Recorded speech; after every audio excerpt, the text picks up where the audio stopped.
ولولا ذلك لنظر بكم الأهواء واستلمكم الأعداء. وقال الله تعالى في محكم كتابه المجيد وفرقان الحميد وقوله الحق. بسم الله الرحمن الرحيم.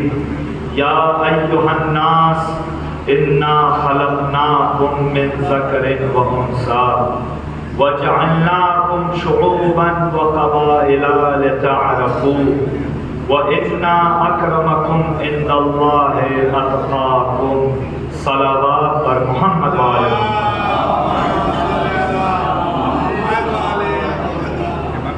عزیزان محترم، برادران عزیز، ماتم داران شہدائے کربلا،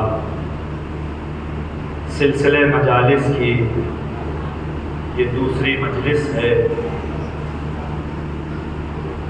سب سے پہلے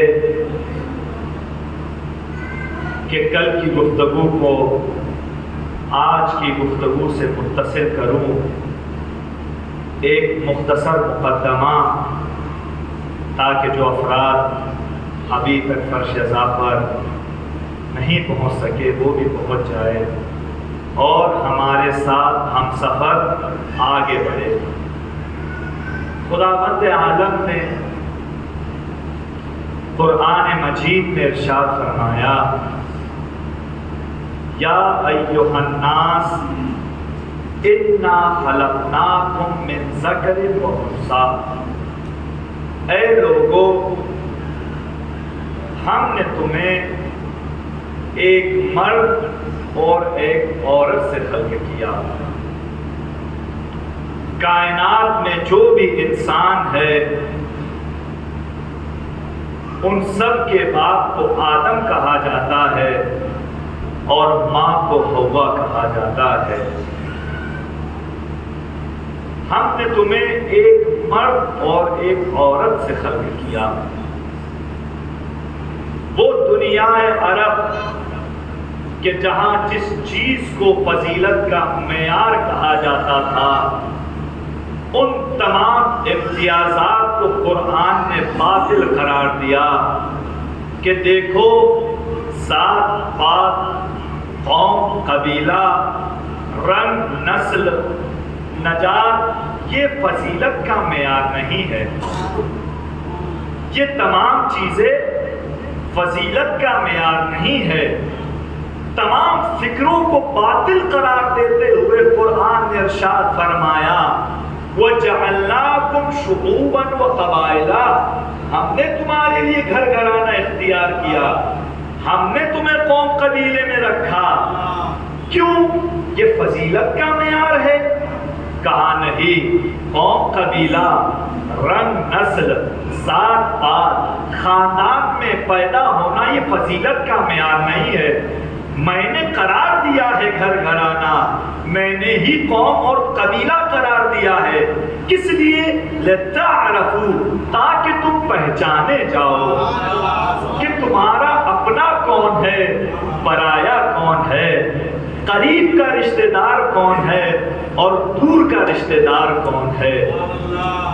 تو لہٰذا یہ قوم، قبیلہ، رنگ، نسل یہ فضیلت کا معیار نہیں ہے جو عرب میں مشہور تھا، بلکہ جس چیز کو خداوند عالم نے فضیلت کا معیار قرار دیا ہے، اِنَّا أَكْرَمَكُمْ عِنْدَ اللَّهِ أَتْقَاكُمْ، جو کردار میں سب سے آگے ہوگا، جس کا کیریکٹر اچھا ہوگا، جو حسن عمل میں آگے ہوگا، جس کا اخلاق اچھا ہوگا، جو سچائی کی دنیا میں سب سے آگے ہوگا، جس کی روح پاک ہوگی، وہی سب سے آگے اور وہی فضیلت کا معیار خدا نے قرار دیا.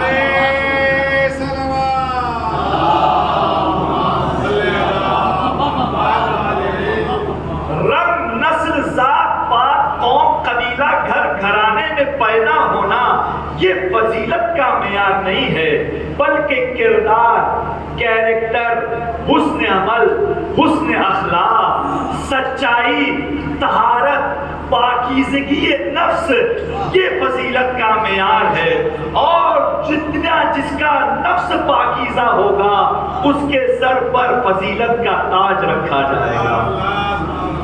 اور اگر یہی چیزیں، یہی صفات نسلوں کے ساتھ ساتھ گھر گھرانے میں آ جائے تو وہ گھر گھرانہ پاک اور پاکیزہ ہو جاتا ہے، وہ گھر گھرانہ پاک اور پاکیزہ ہو جاتا ہے۔ دنیا عرب میں سب سے، اب یہیں سے میں اپنے کل کا جو موضوع ہے خلاصے کے طور پر پیش کر کے آج کی گفتگو سے متصل کرنا چاہتا ہوں۔ دنیا عرب میں جو سب سے افضل خاندان ہے وہ کون سا خاندان ہے؟ خاندان بنی ہاشم، خاندان بنی ہاشم۔ تو عزیزو ہمارا موضوع ہے سیرت اصحاب امام حسین، امام زمانہ کی نصرت کا راستہ۔ ہمیں آئیڈیل چاہیے، الگو چاہیے، نمونہ چاہیے، تاکہ ہم ان کے کردار کو اپنے کردار میں ڈھالیں اور ہم اپنے آپ کو اپنے وقت کے امام کے لیے تیار کریں۔ تو لہٰذا ممکن ہے کوئی کہے معصوم کے کردار کو اگر ہم پیش کریں تو کوئی کہہ سکتا ہے یہ تو معصوم ہے، کہاں ہم کہاں معصوم۔ تو کہا کہ سیرت اصحاب امام حسین، اصحاب امام حسین میں ایسے بہت سے ہیں جو خطا کار ہے، جو گناہ گار ہے۔ اب ہم ان کے کردار کو دیکھیں گے، ان کے کردار کو اپنے کردار میں ڈھال کر ہم اپنے آپ کو اپنے وقت کے امام کے لیے تیار کریں گے۔ لہذا اگر اصحاب امام حسین کو سمجھنا ہے، سیرت اصحاب امام حسین کو سمجھنا ہے، تو ہمارے لیے ضروری ہے کہ بنی ہاشم کو سمجھے۔ بنی ہاشم کو سمجھنے کے لیے قریش کا سمجھنا بہت ضروری ہے، اور قریش کو سمجھنے کے لیے اجداد پیغمبر کا سمجھنا بہت ضروری ہے۔ تو میں نے عرض کیا کہ اجداد پیغمبر میں سب سے پہلے جد کا نام کیا تھا؟ عبد المطلب۔ دوسرے جد کا نام ہاشم، تیسرے جد کا نام عبد مناف، چوتھے جد کا نام قصی، 12ویں جد کا نام نصر بن کنانہ، 20ویں جد کا نام عدنان۔ یہ عبد المطلب سے لے کر عدنان تک پیغمبر اکرم کی 20 جد ہے۔ اب انہی میں سے کسی ایک کو قریش کہا جاتا ہے، ان میں سے کسی ایک کو قریش کہا جاتا ہے۔ کسے قریش کہا جاتا ہے؟ پیغمبر اکرم کے 12ویں جد نصر بن کنانہ کو قریش کا لقب دیا گیا۔ اب قریش ایک بہت بڑا قبیلہ ہے، قریش ایک بہت بڑا قبیلہ ہے کہ جس میں 25 خاندان ہیں۔ کتنے خاندان ہیں؟ 25 خاندان ہیں۔ 4 خاندانوں کا ہم نے ذکر کیا، بنی تیم، بنی عدی، بنی امیہ، بنی ہاشم۔ کیوں میں نے 4 کا انتخاب کیا؟ کیونکہ خلیفہ اول بنی تیم سے ہے، خلیفہ ثانی بنی عدی سے ہے، خلیفہ ثالث بنی امیہ سے ہے۔ پیغمبر اکرم 12 امام، شہزادی کونین اور ان کی جتنی بھی اولادیں ہیں یہ سب کے سب بنی ہاشم میں سے ہیں۔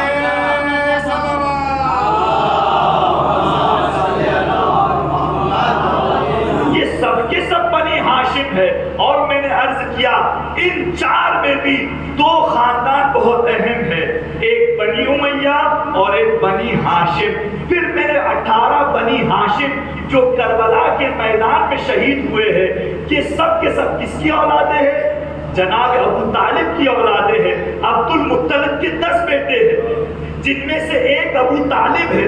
ان 10 بیٹوں کو بنی ہاشم کہتے ہیں، ان کے بیٹے کے بیٹوں کو بھی بنی ہاشم کہتے ہیں۔ لیکن کربلا کے میدان میں سوائے ابو طالب کی اولادوں میں کوئی بھی 18 بنی ہاشم میں شامل نہیں تھا۔ صرف اور صرف ابو طالب کی اولادیں جو 18 بنی ہاشم ہیں ان کا نام بھی ذکر کیا کہ جناب عقیل سے 5 افراد، 4 بیٹے 1 پوتا، جناب عبداللہ سے 2 بیٹے عون اور محمد، امام حسن کے 3 بیٹے، امام حسین کے 2 بیٹے، مولا کائنات کے ام البنین سے 4 بیٹے، پھر مولا کائنات کی ایک بیوی سے محمد، پھر بیوی فاطمہ سے امام حسین علیہ السلام۔ تو یہ 18 بنی ہاشم ہے۔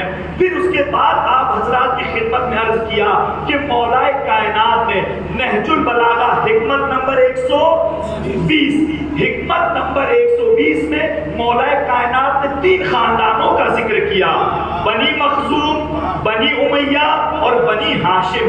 ان 3 میں بھی 2 بہت اہم ہے، بنی امیہ اور بنی ہاشم۔ تو بنی امیہ کی 2 صفتیں ہم نے پڑھی ہے، بنی امیہ کی 2 صفتیں پڑھی ہے۔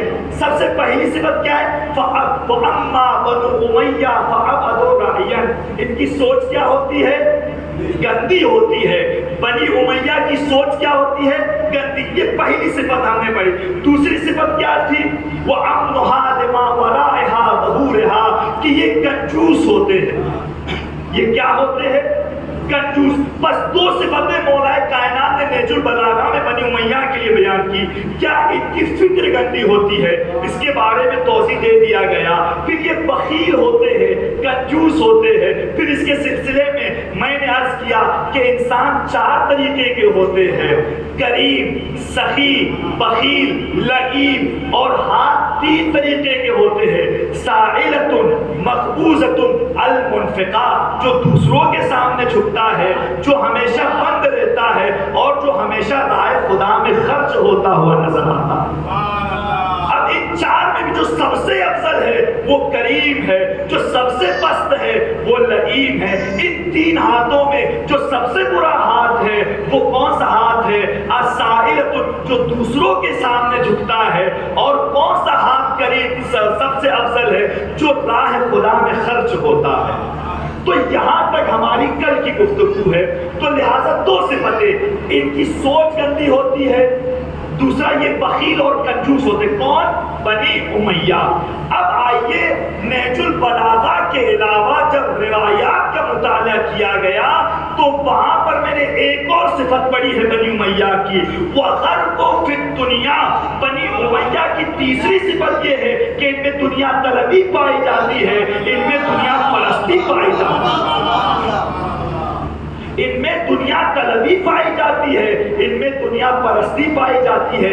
عزیزو، ظاہراً ہم دیکھتے ہیں دنیا طلبی، دنیا پرستی صرف ایک صفت بد ہے، لیکن جس شخص میں دنیا طلبی پائی جاتی ہے، دنیا پرستی پائی جاتی ہے، وہ اپنے ساتھ ہزاروں برائیاں بھی لے کر آتی ہے۔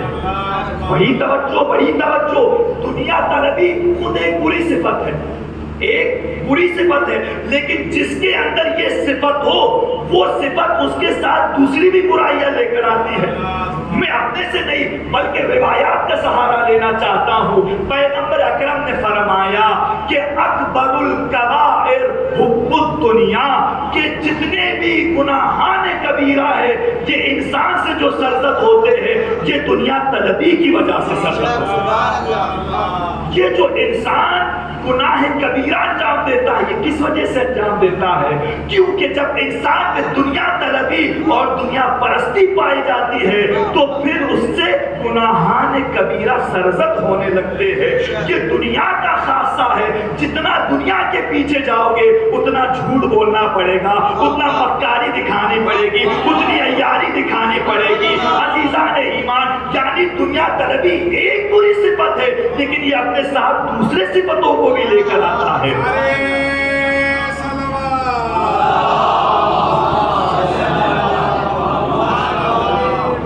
تو لہذا پہلی صفت جو اپنے ساتھ لے کر آتی ہے دنیا طلبی وہ کیا ہے کہ گناہان کبیرہ پر انسان کو ملبس کرتا ہے، یعنی مجبور کرتا ہے کہ انسان گناہان کبیرہ انجام دے۔ یہ کیا؟ یہ حب دنیا، یہ دنیا طلبی، یہ دنیا پرستی ہے۔ اچھا دوسری چیز کیا ہے؟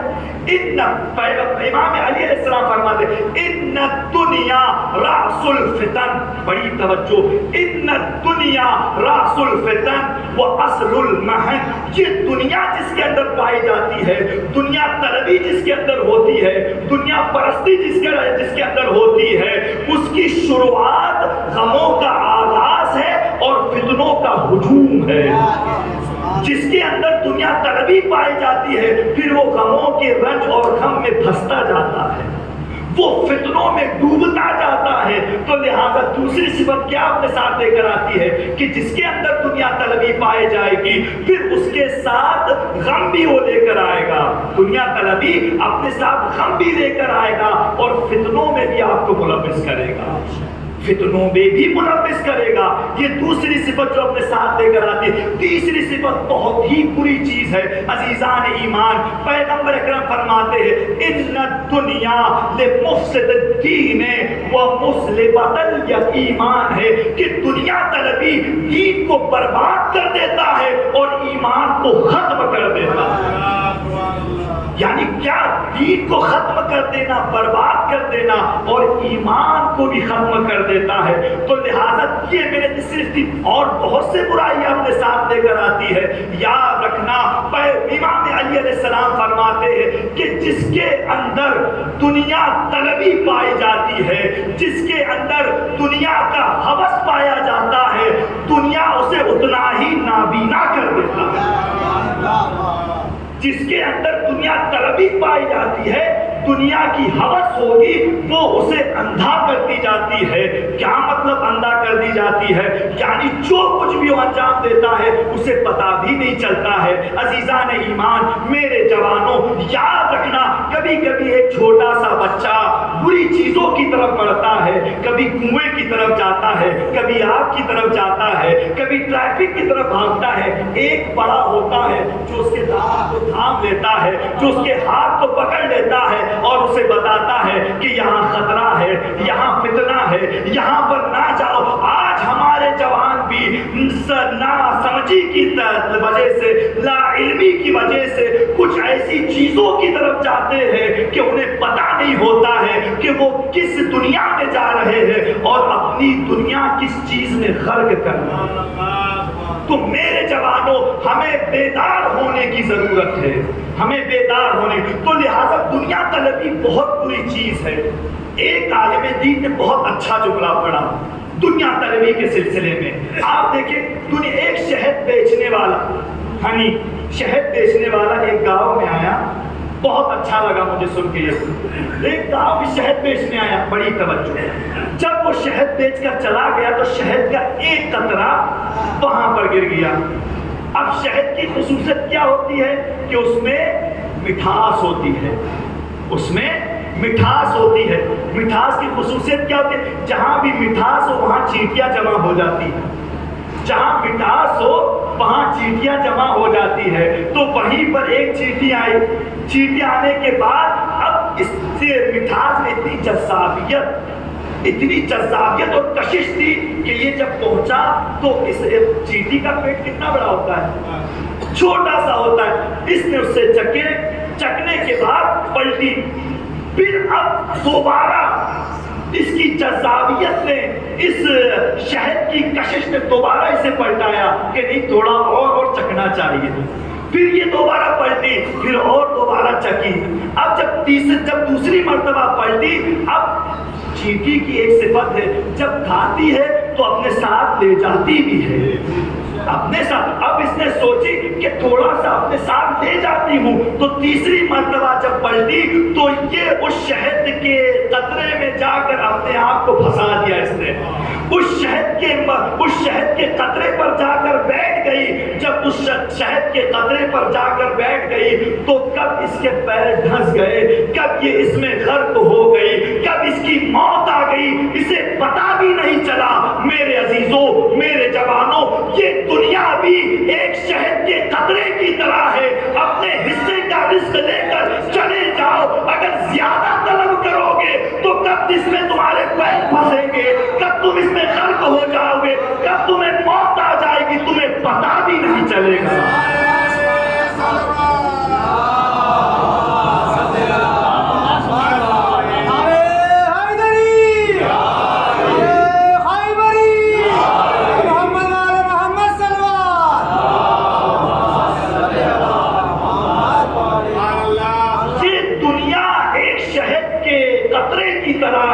اس میں اپنے رزق کا حصہ لے کر چلے جاؤ. اگر زیادہ اس دنیا کے پیچھے جاؤ گے تو کب پیر پھنس جائیں گے، کب غرق ہو جاؤ گے، کب تمہیں موت آ جائے گی تمہیں پتا بھی نہیں چلے گا، تمہیں پتا بھی نہیں چلے گا کہ یہ دنیا طلبی ہے، یہ دنیا پرستی ہے جو ہم بنی آپ جو سید ہے ان سے مخاطب ہوں.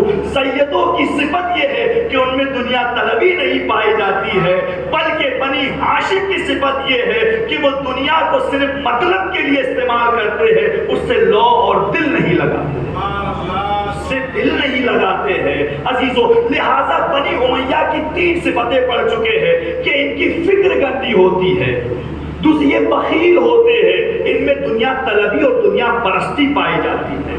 اب آئیے بنی ہاشم کی مولا کائنات نے نہج البلاغہ حکمت نمبر 120 میں 5 صفتیں بیان کی ہیں. کتنی صفتیں؟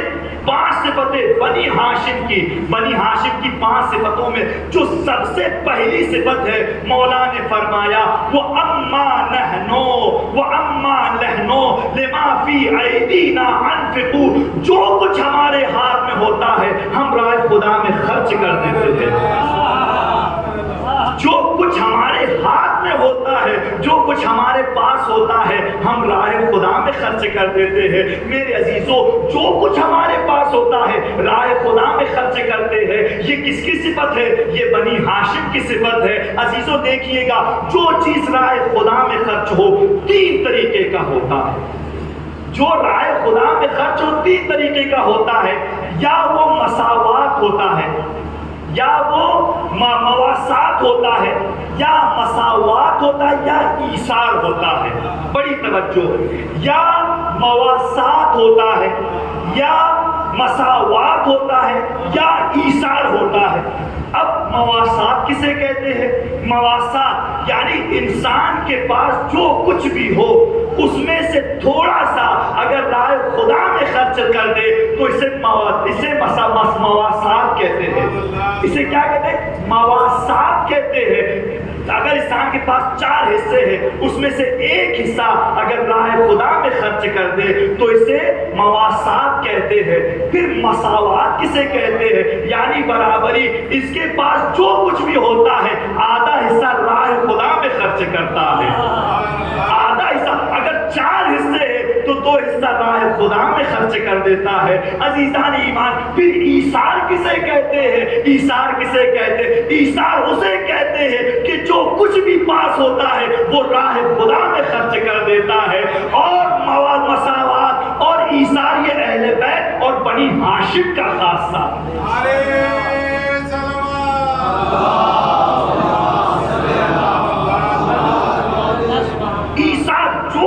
پاس ہوتا ہے یہ راہ خدا میں خرچ کر دیتے ہیں.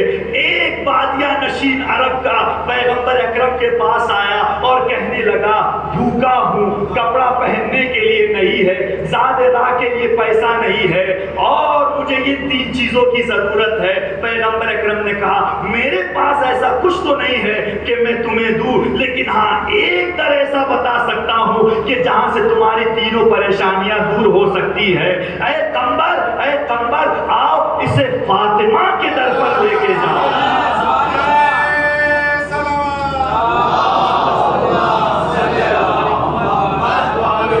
جب فاطمہ کے گھر پر پہنچے تو عزیزان کیا ایثار ہے. کہا کہ پیغمبر آپ کے بابا نے بھیجا ہے. پورے صورتحال بتانے کے بعد بی بی فاطمہ نے کہا میرے پاس کچھ تو نہیں ہے، لیکن ہاں ایک گردن بند ہے، ایک ہار ہے، وہ لے جاؤ اور اسے بیچ کے اسے دے دو تاکہ یہ اپنی ضرورتوں کو پوری کر لے. عزیزان ایمان، جب یہ لے کر گیا پیغمبر اکرم کے پاس، وہیں پر عمار یاسر بھی موجود تھے. عمار یاسر نے اسے اپنے گھر لے گئے. گھر لے جانے کے بعد کہا کہ یہ لو تم کھانا کھا لو، نئے کپڑے بھی دے دیا اور زاد راہ بھی دے دیا.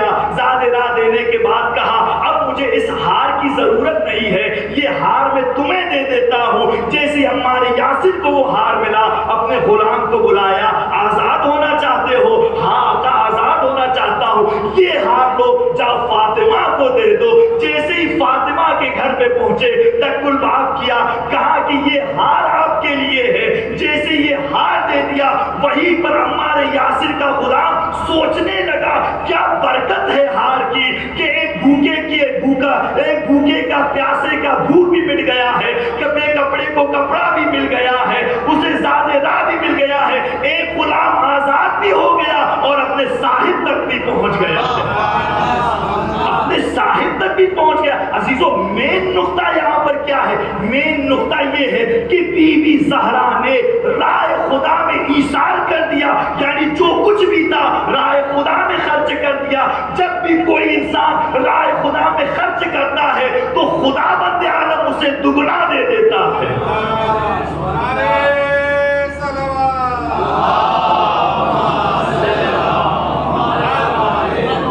لیکن عزیزو رائے خدا میں خرچ کرو تو صحیح، رائے خدا میں خرچ کرو کہ پھر لوگوں کو دکھانے کے لیے بلکہ اللہ کی رضا کے لیے خرچ کرو۔ جب اللہ کی رضا میں خرچ کرو گے پھر آپ کے پاس وہ چیز آنے کے بعد اور بھی زیادہ ہو جائے گی۔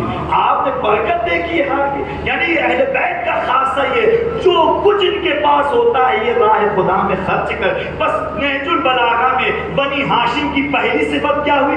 جو کچھ ان کے پاس ہوتا ہے یہ راہ خدا میں خرچ کر دیتے ہیں۔ دوسری صفت کیا ہے؟ دوسری صفت کیا ہے؟ وہ عزیزو یہ دیکھیے گا، اور ایک وَأَسْمَهُ عِنْدَ الْمَوْتِ بِنُفُوسِنَا، یہ کبھی موت سے نہیں ڈرتے ہیں، یہ رائے خدا میں اپنی جان کی قربانی دے دیتے ہیں۔ عزیزان ایمان، اس لیے حسن نصر اللہ اکثر اپنے بیانات میں ایک جملہ کہتے تھے، نحنو شیعۃ علی ابن ابی طالب فی العالم، کہ ہم شیعان علی ابن ابی طالب دنیا میں ہے۔ یعنی کیا مطلب؟ یعنی جس کی رشتہ داری علی سے ہوگی، جس کی رشتہ داری حسن سے ہوگی، جس کی رشتہ داری حسین سے ہوگی، وہ راہ خدا میں جان بھی دے گا اور مال بھی دے گا۔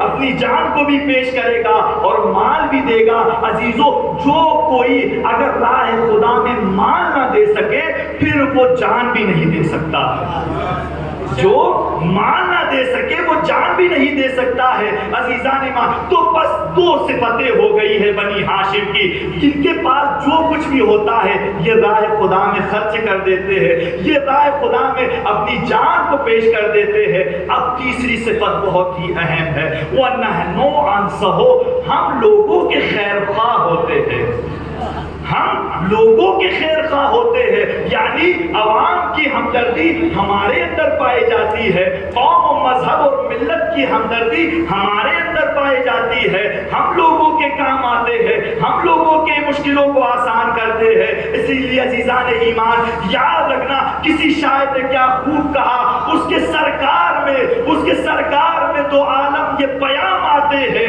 اس کے سرکار میں دو عالم کے پیام آتے ہیں جو برے وقت میں انسان کے کام آتے ہیں، جو برے وقت میں انسان کے کام آتے ہیں۔ کیا کہا جوش ملی آبادی نے؟ یہ نہیں کہا جو مسلمان کے کام آتے ہیں، جو شیعہ کے کام آتے، جو انسان کے کام آتے ہیں، یعنی جو بھی بنی ہاشم ہوگا وہ کبھی قوم کو نہیں دیکھے گا، وہ مذہب کو نہیں دیکھے گا، وہ ملت کو نہیں دیکھے گا، وہ دوست کو نہیں دیکھے گا، وہ دشمن کو نہیں دیکھے گا، بلکہ انسانیت کو دیکھ کر راہ خدا میں خرچ کرے گا۔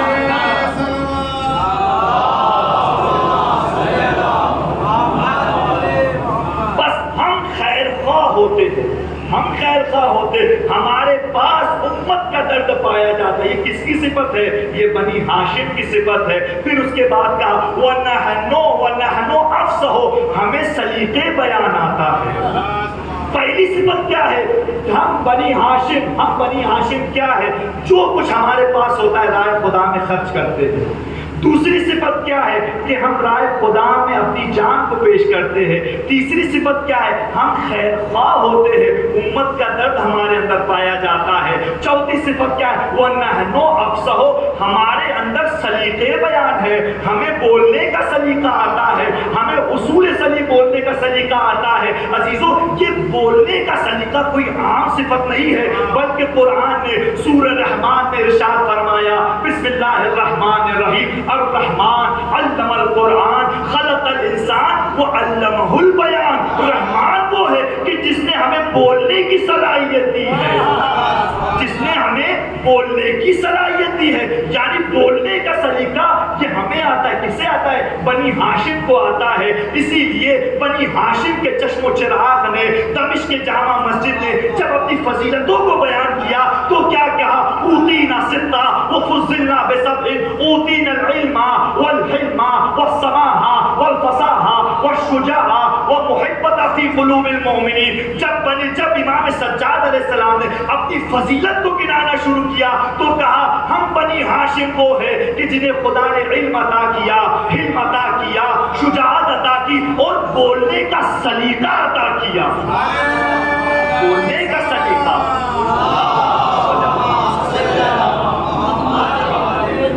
تو لہذا بنی ہاشم وہ ہے کہ جنہیں بولنے کا سلیقہ آتا ہے. پانچویں اور آخری صفت کیا ہے؟ وَنَحْنُ أَصْبَحُ، ہم خوبصورت ہوتے ہیں.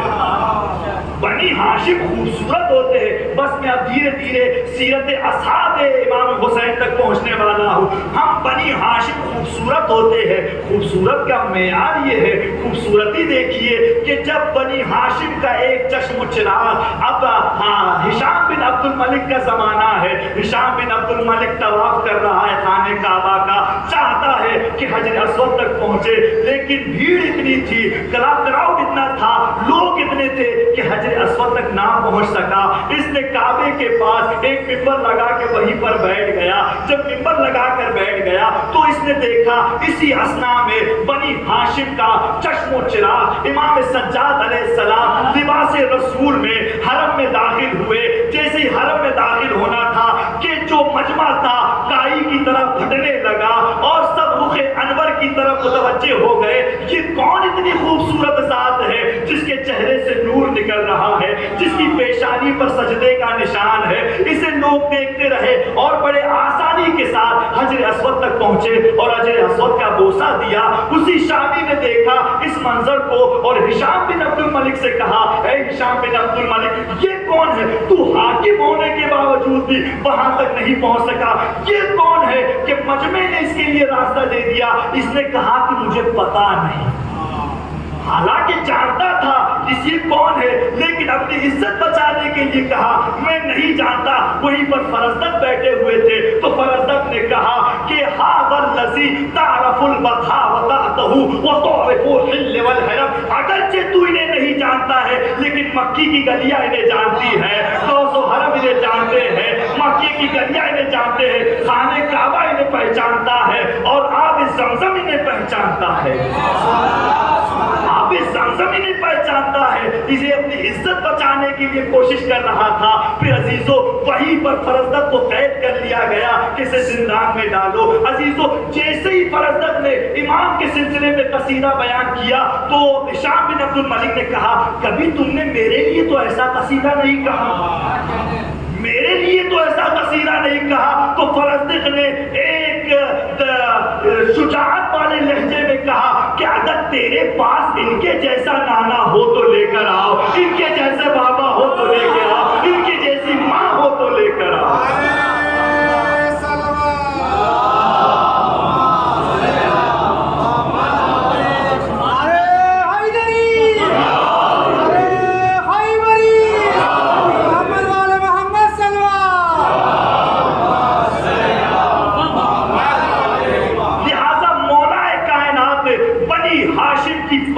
نہج البلاغہ حکمت نمبر 120 میں بیان کیا ہے کہ ہم رائے خدا میں جو کچھ ہوتا ہے رائے خدا میں خرچ کرتے ہیں، ہم رائے خدا میں جان دیتے ہیں، ہم خیر خواہ ہوتے ہیں، ہم خیر خواہ ہوتے ہیں، ہم میں بولنے کا سلیقہ آتا ہے. اور پانچویں صفت ہم خوبصورت ہوتے ہیں، ہم خوبصورت ہوتے ہیں. عزیزان ایمان، بس اصحاب پیغمبر، اگر آپ سیرت اصحاب امام حسین، بس میں اپنے گفتگو سے مقدماتی 2 مجلسوں میں گزر کے اب اپنے اصل موضوع تک پہنچ گیا ہوں. بس ہمیں سیرت اصحاب امام حسین بیان کرنا ہے. اور سیرت اصحاب امام حسین میں بھی بنی ہاشم جو ہے وہ 18 بنی ہاشم ہے. 18 بنی ہاشم کے جن کی یہ صفت ہے، یاد رکھنا کربلا کے میدان میں بہت سے ایسے تھے جن میں دنیا طلبی پائی جاتی تھی، لیکن پہلے تو نہیں پائی جاتی تھی، لیکن جب انہوں نے جنگ کیا، بہت سے لوگوں نے، ان میں دنیا طلبی نہیں پائی جاتی تھی، جنگ کیا، بہت سے لوگوں کو واصل جہنم بھی کیا، لیکن جس وقت دنیا طلبی ان کے اندر موجود ہو گئی، وہ فوراً کربلا سے نکل گئے۔ بڑی توجہ، میں اپنے گفتگو سے متصل ہو گیا ہوں۔ بہت سے ایسے افراد ہیں، پہلے دنیا طلبی نہیں تھی، لیکن جیسے ہی دنیا طلبی آئی، کربلا کے میدان میں جنگ بھی کیا، بہت سے لوگوں کو واصل جہنم بھی کیا، لیکن دنیا طلبی کی وجہ سے انہوں نے امام حسین کو تنہا چھوڑ دیا۔ یہ کون ہے؟ یہ ضحاک بن عبداللہ ہے۔ اور ہم نے ویسے بھی دیکھا کہ پہلے دنیا طلبی پائی جاتی تھی، لیکن جب دنیا طلبی کی صفت ختم ہو گئی، پھر وہ امام حسین کے رکاب میں شہید ہونے کی سعادت حاصل ہوئی۔ یہ کون ہے؟ یہ حر ہے، یہ حر ہے عزیزو، ضحاک بن عبداللہ۔ ضحاک بن عبداللہ کون ہے؟ یہ وہ صحابی ہے کہ جس نے میدان کربلا میں جنگ کی، جنگ کرنے کے بعد بہت سے لوگوں کو واصل جہنم کیا، پھر ایک موقع وہ آیا کہ اس نے امام حسین کو تنہا چھوڑ دیا۔ اس نے امام حسین، اپنے ایک بات کا ذمہ دار ہو، جسے حوالہ چاہیے، ایڈریس چاہیے، میرے پاس آ جائیے گا۔ ضحاک بن عبداللہ جب امام حسین دو لوگوں سے کوفے کے راستے میں ملے، کون ہے؟ ایک ضحاک بن عبداللہ ہے، ایک مالک بن نضر ہے۔ جب امام حسین نے مالک بن نضر سے کہا کہ تم ہماری مدد کے لیے کربلا چلو، تم ہماری مدد کے لیے کربلا چلو، تو مالک بن نضر نے کہا کہ میں مقروض ہوں، اہل و عیال والا ہوں، لہٰذا میں آپ کے ساتھ نہیں چل سکتا۔ اس نے اپنے داماد کو بچا لیا اور امام کو چھوڑ دیا راستے میں۔ پھر اس کے بعد ضحاک بن عبداللہ سے کہا کہ تم ہماری مدد کے لیے کربلا چلو۔ اب اس نے کہا ٹھیک ہے، میں چلنے کے لیے راضی ہوں، لیکن اس نے ایک شرط رکھی۔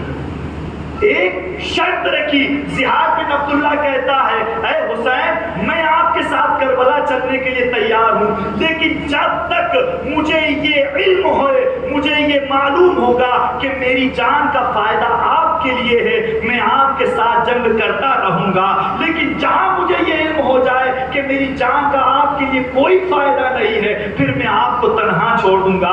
اب کربلا کے میدان میں آنے کے بعد اس نے جنگ کیا، بہت سے لوگوں کو واصل جہنم بھی کیا۔ پھر ایک مرتبہ اس نے حسین کو دیکھا کہ کوئی نہیں بچا ہوا ہے، صرف حسین ہے، اور آگے دیکھتا ہے کہ کئی لاکھ کا لشکر ہے۔ اس نے سوچا اب میں بھی قتل کر دیا جاؤں گا، حسین بھی قتل کر دیے جائیں گے۔ امام حسین کے پاس آ کر کہتا ہے، میں نے جو شرط باندھی تھی کہ جب تک میری جان کا فائدہ آپ کے لیے ہوگا، میری جان کا فائدہ آپ کے لیے ہوگا، میں آپ کا ساتھ دوں گا۔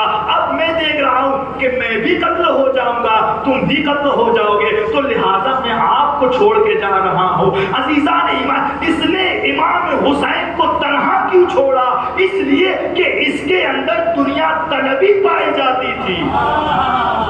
بڑی توجہ، اس کے اندر دنیا طلبی پائی جاتی تھی، دنیا پرستی پائی جاتی تھی۔ اور میرے عزیزوں، جس اصحاب جو کربلا کے میدان میں شہید ہوئے ہیں، ان کی پہلی صفت یہ تھی کہ ان میں دنیا پرستی نہیں پائی جاتی تھی۔ اب عزیزوں، اگر ہمیں امام زمانہ کا ناصر اور مددگار بننا ہے، اگر ہمیں امام زمانہ کے لشکر میں شامل ہونا ہے، تو یاد رکھنا ایک صفت جو بری صفت ہے وہ ہمارے اندر نہیں ہونی چاہیے۔ وہ کیا ہے؟ وہ دنیا طلبی ہے۔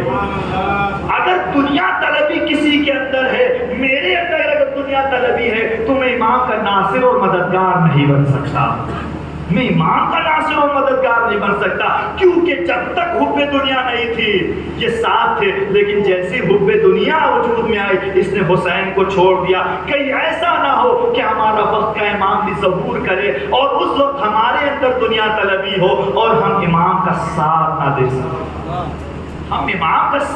دے سکے، عزیزان ایمان یاد رکھنا، اصحاب امام حسین کی پہلی صفت کیا تھی؟ کہ ان میں دنیا طلبی نہیں پائی جاتی تھی، ان میں دنیا طلبی نہیں پائی جاتی۔ دوسری صفت عزیزو، جو اصحاب امام حسین تھے وہ بامعرفت تھے، جو اصحاب امام حسین تھے وہ بامعرفت تھے. کہا وہ کیسے؟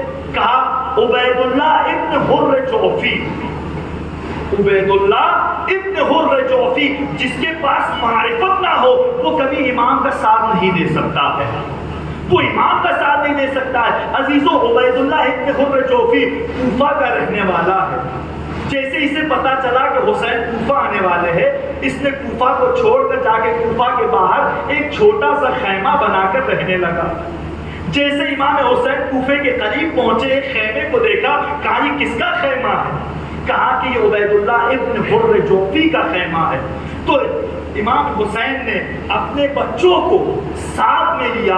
عبید اللہ ابن حر جوفی نے جیسے ہی حسین کے بچوں کے ساتھ دیکھا تو اس کی آنکھ سے آنسو نکلنا شروع ہوا، اس کی آنکھوں سے آنسو نکلنا شروع ہوا. جیسے امام حسین قریب پہنچے اور کہا تمہارا ماضی گناہوں سے آلود ہے، تم خطا کار ہو، آؤ میں تمہیں نجات کی طرف لے کے چلتا ہوں، آؤ میں تمہیں نجات کی طرف لے کے چلتا ہوں. تو عبید اللہ ابن حر جوفی نے کہا کہ اے امام، اے حسین، یہ میری تلوار ہے، یہ میرا گھوڑا ہے. بڑی توجہ، یہ میری تلوار ہے، یہ میرا گھوڑا ہے، آپ انہیں لے جاؤ، لیکن میں آپ کے ساتھ نہیں چل سکتا ہوں، میں آپ کے ساتھ نہیں چل سکتا ہوں. امام حسین نے ایک جملہ کہا، ما جعناکا لسیفک ولا فرسک، کہ میں تیرے گھوڑے اور تلوار کے لیے نہیں آیا ہوں بلکہ میں تمہیں بدلنے کے لیے آیا ہوں، تمہارے اندر تبدیلی پیدا کرنے کے لیے آیا ہوں. عزیزان ایمان، یہ گھوڑا اور تلوار دینے کے لیے تیار تھا لیکن حسین کے ساتھ چلنے کے لیے تیار نہیں تھا. بس اسی دنیا کا بھی یہی عالمیہ ہے، ہم حسین کے نام پر سبیل لگانے کے لیے تیار ہے، ہم حسین کے نام پر پیسہ خرچ کرنے کے لیے تیار ہے، ہم حسین کے نام پر لنگر تقسیم کرنے کے لیے تیار ہے، لیکن حسین کے راستے پر چلنے کے لیے تیار نہیں ہے.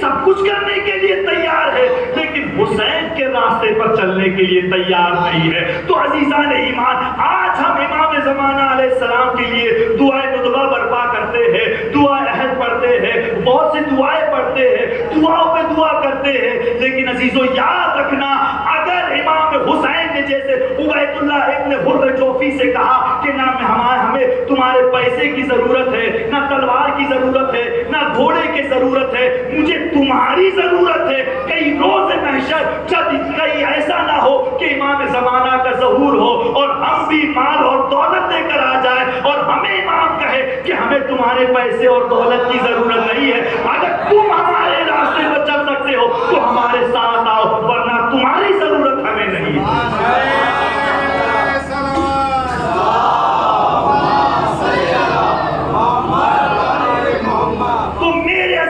معاشرے میں ایسے بہت سے افراد پائے جاتے ہیں جو حسین کے نام پر سب کچھ کرنے کے لیے تیار ہے، لیکن یاد رکھنا، اگر ہم پیسہ خرچ کر رہے ہیں، دولت خرچ کر رہے ہیں، لیکن حسین کے راستے پر نہیں چل رہے ہیں، تو یاد رکھنا روز محشر حسین کہیں گے نہ ہمیں تمہاری بریانی کی ضرورت تھی، نہ تمہارے لنگر کی ضرورت تھی، میں یہ چاہتا تھا کہ تم میرے راستے پر چلو، میرے راستے پر چلو. اگر میرے ساتھ میرے راستے پر نہیں چل سکتے ہو تو مجھے تمہاری ضرورت نہیں ہے، نہ تمہارے گھوڑے کی ضرورت ہے، نہ تمہارے مال اور دولت کی ضرورت ہے.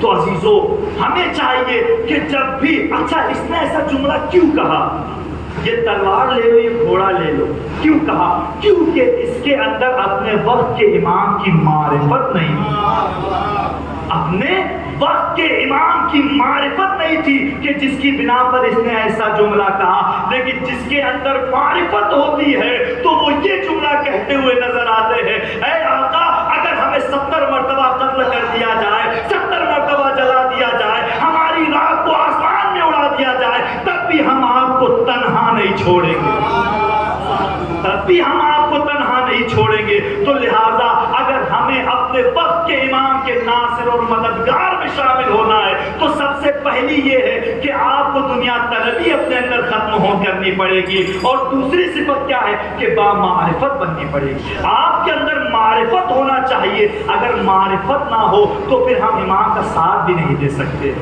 ہم امام کا ساتھ نہیں دے سکتے. عزیزو, پیغمبر کیا فرمایا معصوم نے کہ من لم یعرف امام زمانہ مات میتۃ الجاہلیہ و نصرانیہ و یہودیہ, جو اپنے وقت کے امام کی معرفت کے بغیر مر جائے اس کی موت جاہلیت کی موت ہے, نصرانیت کی موت ہے, یہودیت کی موت ہے. مجھے انصاف سے بتاؤ, آج اس دور میں ہمارا وقت کا امام کون ہے؟ آج اس دور میں ہمارا وقت کا امام کون ہے؟ آج اس دور میں ہمارا وقت کا امام جو پردے غیب میں ہے. تو لہٰذا اگر ہمیں ان کے ناصر اور مددگار میں شامل ہونا ہے تو پھر ہمارے اندر ان کے لیے معرفت بھی ہونی چاہیے. معرفت بہت اہم ہے. اگر معرفت نہ ہو تو پھر انسان کچھ بھی نہیں کر سکتا, انسان کچھ بھی نہیں کر سکتا ہے. میرے عزیزو, لہٰذا اصحاب امام حسین کی پہلی صفت, ان میں دنیا طلبی نہیں پائی جاتی تھی. دوسری صفت کیا ہے؟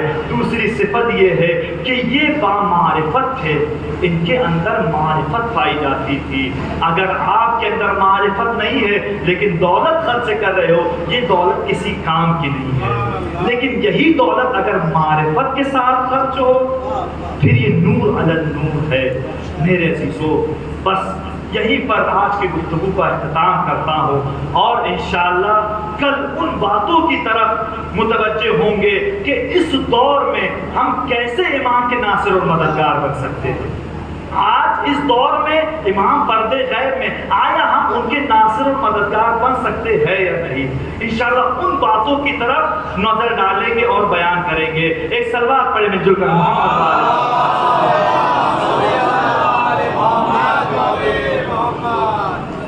تو عزیزو, یہ بنی ہاشم ہے جو کربلا کے میدان میں اپنی جان کا نذرانہ پیش کر رہے ہیں. عزیزو, آج 6 ربیع الاول ہے. 6 ربیع الاول ایک روایت کے مطابق جناب ام رباب کی شہادت کی تاریخ ہے. کون رباب؟ عزیزو, جناب رباب کربلا سے مدینے سے لے کر کربلا سے لے کر کوفہ سے لے کر شام سے لے کر مدینے تک خاموش رہی. خاموش ہی, بہت کم بولتی تھی, کم بولتی جناب رباب. لیکن عزیزو, جو مصائب کربلا کے میدان میں ہوئے ہیں ان تمام مصائب میں جن بی بی رباب برابر کی شریک ہے. جو بھی شہید ہے بنی ہاشم میں کوئی نہ کوئی نسبت جناب رباب سے تھی. عزیزو, آپ دیکھیں جب جناب علی اصغر گئے تو ماں کی حیثیت, اور محمد تب بھی کوئی نہ کوئی نسبت, جناب قاسم کوئی نہ کوئی نسبت, یعنی ہر بنی ہاشم کے لاشے پر جناب رباب نے گریہ کیا. عزیزو, حد تو یہاں تک ہو گئی تھی جب یہ قافلہ روانہ ہونے والا تھا 11 محرم کو, جیسے ہی اپنے ماجائے کے لاشے کو دھوپ میں دیکھا تو دھوپ میں دیکھنے کے بعد ارے ماجائے کے لاشے کو مخاطب کر کے ایک جملہ کہا, اے میرے والیو وارث, ارے تیرا جنازہ دھوپ میں پڑا ہوا ہے. ارے میں ربا آپ سے وصیت کرتی ہوں, ارے جب تک زندہ رہوں ارے سائے میں نہ جاؤ گی. عزیزو, ہر وقت ام رباب دھوپ میں کھڑی رہتی تھی, یہاں تک کہ جب آپ کو رہائی ملی اور مدینے پہنچے تو ابو حمزہ سمالی ارے امام کی خدمت میں حاضر ہوتے ہیں, چوتھے امام کی خدمت میں حاضر ہوتے ہیں. کچھ سوالات تھے, ان سوالوں کا جواب چاہیے تھا.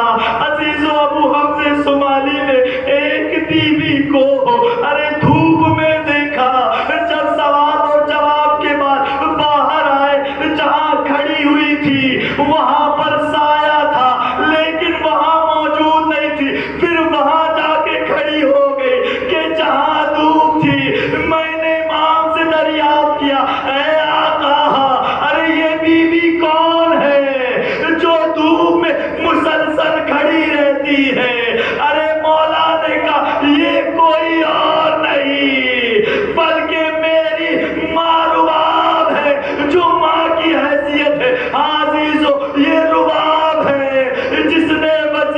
کی کہ جب تک زندہ رہے گی اب اس سائے میں نہ بیٹھے گی. عزیزو وہ وقت بھی آیا کہ جب زندان میں تھے عزیزو یہ شام کی بیویاں مسلسل قید خانے میں پاس آتی تھی اور بی بی زینب سے کلام کرتی تھی, بی بی سکینہ سے کلام کرتی تھی. عزیزو جب ایک وقت وہ آیا کہ جب بیویاں جب پہنچے تو ایک چھوٹی بچی سکینہ کو دریافت نہیں کیا. ارے نگہبان سے پوچھا کہ 4 سال کی وہ بچی کہاں ہے؟ ارے کہا وہ زندان میں ہی شہید ہو گئی, زندان میں راتوں رات دفن کر دی گئی. عزیزو یہ سلسلہ چلتا رہا. بی بی زینب نے شام کی عورتوں میں ایک غیرت پیدا کی اور شام کی عورتیں اپنے شوہروں کے پاس آ کر کہتی ہے اگر تمہارے اندر غیرت ختم ہو گئی ہے تو تلواریں ہمیں دے دو, ہم اس راہ کے لیے کچھ کرنا چاہتے ہیں. میرے مردوں کا غیرت جاگا.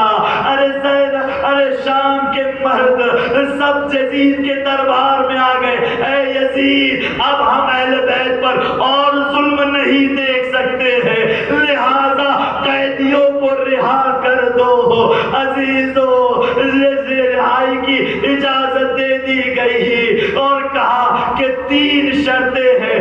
بی بی نے کہا کہ 3 شرطیں ہیں, ہمیں ایک حجرہ چاہیے اور کہا کہ ہمیں جو تبرکات ارے ہمارے کربلا میں لوٹ لیے تھے ہمیں تبرکات چاہیے اور کہا کہ ہمیں اپنے شہداء کا سر چاہیے, ہم جی کھول کر اپنے شہداء کا ماتم کرنا چاہتے ہیں. عزیزو ان شرطوں کو قبول کیا گیا, ایک حجرہ دیا گیا. شام کی عورتیں جمع ہو گئی. جب شام کی عورتیں جمع ہو گئی تو عزیزو اب ایک تبرک لایا گیا. جیسے ہی اس چادر کو کھولا گیا سب سے پہلے زینب نے عباس کے علم کو اٹھایا اور سید سجاد سے کہا اے بیٹا اسے چھت کے ایسے حجرے کے چھت پر لگا دو, ہم عباس کے سائے کے نیچے ہیں, اپنے حسین کا ماتم کرنا چاہتے ہیں.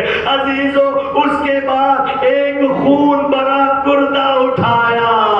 سید سجاد نے دریافت کیا اے پھوپھی اماں ارے یہ کس کا کرتا ہے؟ زینب کہتی ہے اے بیٹا یہ میرے حسین کا کرتا ہے.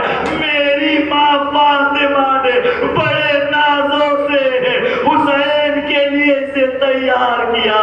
عزیزو پھر ایک اور چادر کھولی, اس میں کچھ چادریں تھی. ارے ایک چادر اٹھا کے لیلا یہ تمہاری چادر, رباب یہ تمہاری چادر. زینب نے اپنی چادر, بیویوں نے چادروں کو تقسیم کر لیا. ایک چھوٹی سی چادر کو زینب نے اٹھایا, زندان کے ایک کونے میں ایک ننھی سی قبر پر چادر کو رکھ کے کہتی ہے اے سکینہ ارے چادر کا بڑا سوال کرتی تھی, لے تیری چادر آ گئی. خدا کوئی غم نہ دے سوائے مظلوم کربلا کے. عزیزو جب تمام تبرکات آ گئے اب سروں کا آنا شروع ہوا. ارے ایک ایک سر آتے رہے.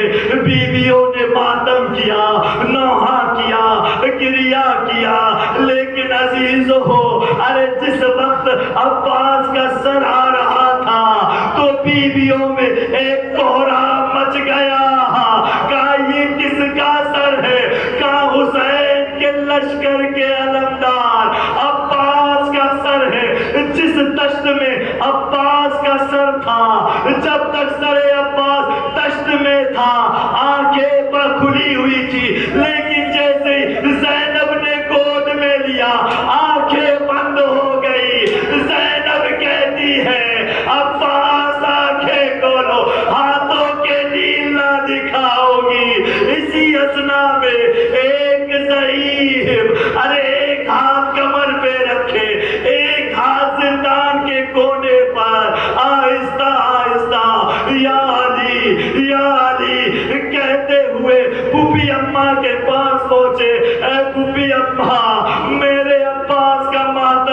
چکی، لاؤ عباس کے سر کو مجھے دے دو۔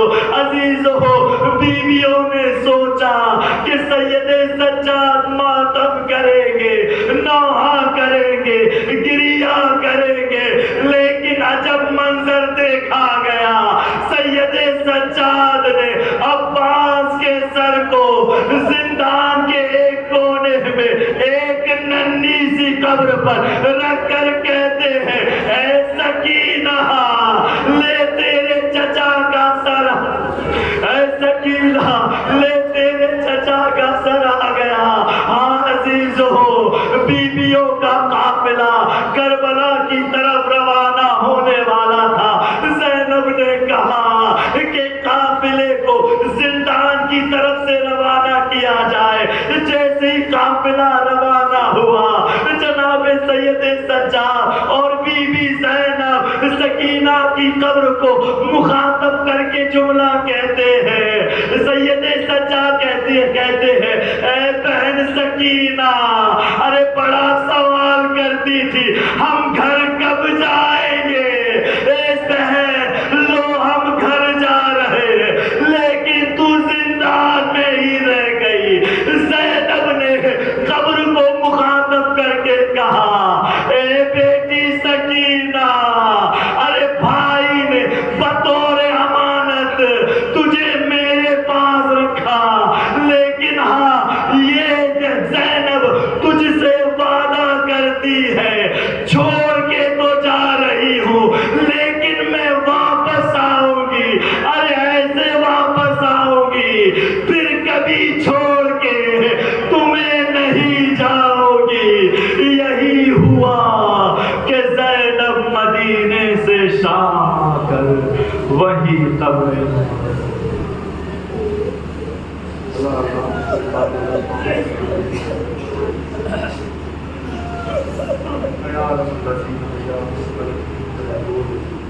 پروردگارہ تجھے محمد والے کا واسطہ ہمارے اس مختصر سے اعمال کو قبول فرما۔ پروردگارہ تجھے محمد والے محمد کا واسطہ جو بھی مومنین اور مومنات بیمار ہے انہیں شفا کاملہ اور عاجلہ عنایت فرما۔ اے میرے پروردگار حاضرین مجلس کی تمام شرعی حاجات کو پوری فرما۔ اے میرے پروردگار تجھے محمد والے محمد کا واسطہ تمام آیات اعظام مخصوصاً آیت اللہ خامنہ اور سیستانی کی حفاظت فرما۔ دشمنان اسلام کو نیست و نابود فرما، بالخصوص امریکہ اور اسرائیل کو نیست و نابود فرما۔ اے میرے پروردگار ظلم بڑھتا جا رہا ہے، اپنے آخری حجت امام زمانہ علیہ السلام کے ظہور میں تعجیل فرما اور ہمیں ان کے نیک انصار میں شمار فرما۔